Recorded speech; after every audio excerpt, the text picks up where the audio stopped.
Dear students, a very good morning to one and all. Right? Today we are going to see about the basic part of a center lathe. Center lathe is known as the father of machine tools, and we have advancement in the lathes. The semi-automated lathes and all known as capstan lathe, turret lathes, and fully automated, which is programmable lathes, are known as CNC machines. And let us see the basic parts of center lathe. So, basically central lathe is widely classified as base, headstock, tailstock, carriage and the driving part, right. So, here for driving this center lathe we do have a AC supply, we do have a belt and pulley setup. So, it is a V-groove pulley, right. So, in this pulley we can able to step up the RPM of the lathe and step down the RPM of the lathe. Usually by step upping we can able to get a higher speed of rotation in the live head. So, usually for finishing purpose we will be using a high speed in the lathes, and usually slow speed will be used for machining purpose. So, we do have a lever which has to used for what reversing the center lathe to be functioned in a opposite direction. And in the base we have a bed which is a sliding bed or gliding bed, right. So, this sliding bed is mounted upon by a carriage. This carriage used to rotate that give the motion both longitudinally and cross-sidelly to the tool post. The tool post is mounted over a compound rest. See, in this carriage we have a longitudinal lever to give a longitudinal motion to the carriage, and we have a cross slide lever to give a cross slide motion. This tool post can be rotated by untightening these screws, and also this tool post could also be individually rotated by unlocking this particular lever, right.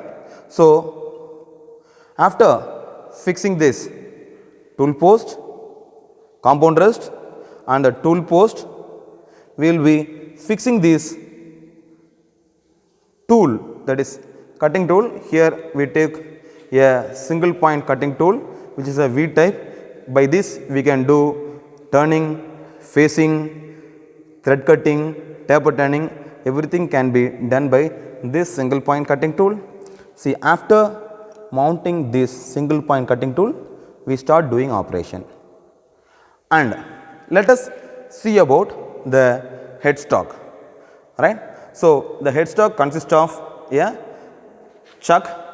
So, here we do have a 3-jaw chuck which is a centric chuck. By the chuck key, if we untighten the chucks we can able to see that all the 3 jaws is centrically coupled to one another and which is equally moving towards the center, right. You can able to see that, you can able to see the motion, and while operating this which will be coming towards the center equally. So, this is why this is known as centric lathe, right.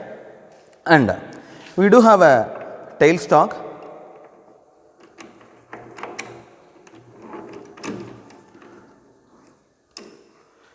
We do have a tailstock which is known as dead center. So, why this is known as dead center is there is no any driving part, so that which is known as dead center. So, the tailstock is used for the tailstock is mostly used for aligning purpose.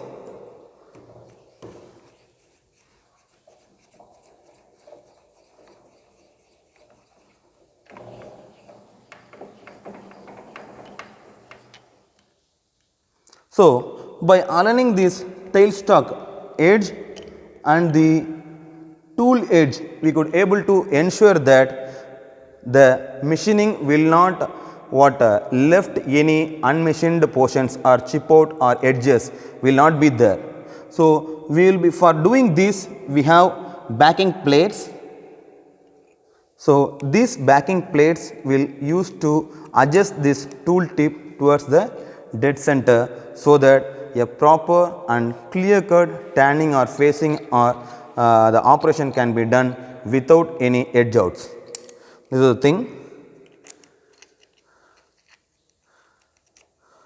And for adjusting these screws we have key chuck, right, and we have some other tools known as this is a single point cutting tool and this is a knurling tool, right.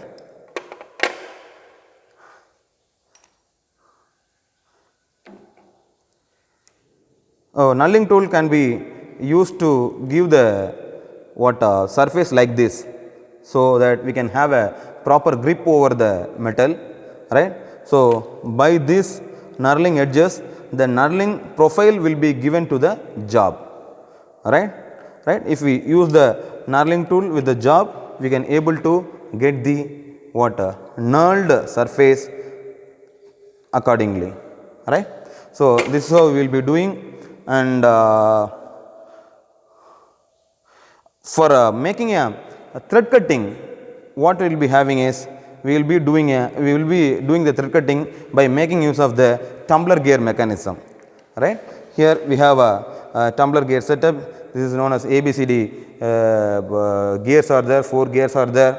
So, by which we will be calculating and adjusting the pitch of the thread which is gonna be grooved out, right. So, this is the mechanism of tumbler gear this is the tumbler gear mechanism, and we do have 2 other wheels which is used to giving the reverse and direct motion to the live center, right. And this is how we will be doing. And now see, to make the carriage to move towards the on the glide way rail, we do have a screw which is a flat threaded screw which is known as lead screw. So, this is how a lathe machine functions, and in the base we have we have 2 legs also to support this lathe. So, thank you from Dr. J. Jenix Reno, Department of Mechanical Engineering, Stella Maris College of Engineering.